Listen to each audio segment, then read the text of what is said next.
में घुसते नहीं है, पर पार्टियों के ऊपर दबाव बनाए रखेंगे आप। पार्टी ये इन पार्टियों कहना सब खराब है, पर मैं कुछ नहीं करूंगा। मैंने कहा मैं खड़ा करूंगा भारत स्वाभिमान, और भारत स्वाभिमान के नाम से इस देश के अंदर आप देख लेना अगले 2 वर्षों में मेरे साथ कम से कम 50-60 करोड़ लोग हमारे भारत स्वाभिमान के मेंबर बन चुके होंगे, और जिसे मैं कहूंगा उसको वो वोट देंगे। पार्टी को वोट देंगे ना, जिसको मैं कहूंगा उस देशभक्त पार्टी इलेक्शन चुनाव लड़ती ना, इसका मतलब आपका कोई ना कोई पार्टी तो होगी जिसके फेवर में आप वोट देने को लिए कहेंगे। मैंने कहा मैं देशभक्त लोगों को इकट्ठा करूंगा, मैं उनके लिए वोट बैंक तैयार। नहीं, आप जो विवादों में हमेशा जिस तरह की बात, ये कैसा विवाद? ये तो विवाद का समाधान है कि आपका योग जो है वो भी किसी न किसी सांप्रदायिक मामलों में जुड़ गया ना। योग कहीं सांप्रदायिक नहीं जुड़ा, मलेशिया में बैन हो गया। भारत के मुसलमानों ने कहा है कि योग इस्लाम के खिलाफ नहीं है, कोई भी आदमी आरोग्य के लिए योग कर सकता है। और भारत के तो मुसलमान अब ये भी कह रहे हैं कि ये तो हमारी पुरखों की विद्या है, और पुरखे तो हमारे और मुसलमानों के अलग तो नहीं है ना,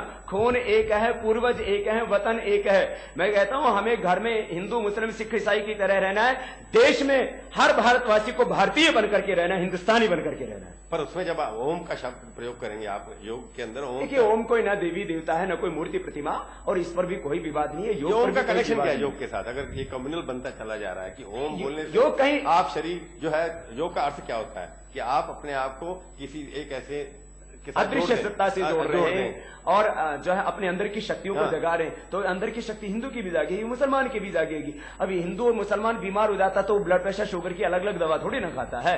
तो ये एक जीवन पद्धति भी है, एक विज्ञान भी है, और एक बीमारियों का समाधान भी है। तो भारत के मुसलमानों को इसमें कतई कोई आपत्ति नहीं है, और दुनिया में भी चाहे लोगों ने विवाद खड़े करने की कोशिश की हो, लेकिन जो लोग योग कर रहे हैं वो कर रहे हैं और आगे भी करेंगे। बाबा जी एक बात जो आपने कहा कि योग से बीमारी ठीक होती है, ब्लड प्रेशर ठीक होता है, सब चीज एक स्वास्थ्य शरीर बनता है। अगर व्यक्ति स्वास्थ्य हो जाएगा, वैयक्तिक चरित्र का करप्शन भी खत्म हो जाएगी, सब चीज खत्म हो जाएगी। तो ये आप जो दूसरे नारे लगाने लग गए, भाषा देने लग गए, पहले जो आपका काम है उसी का परिणाम है। अरे बीज बोएंगे तो मेरे भाई वृक्ष तो होगा।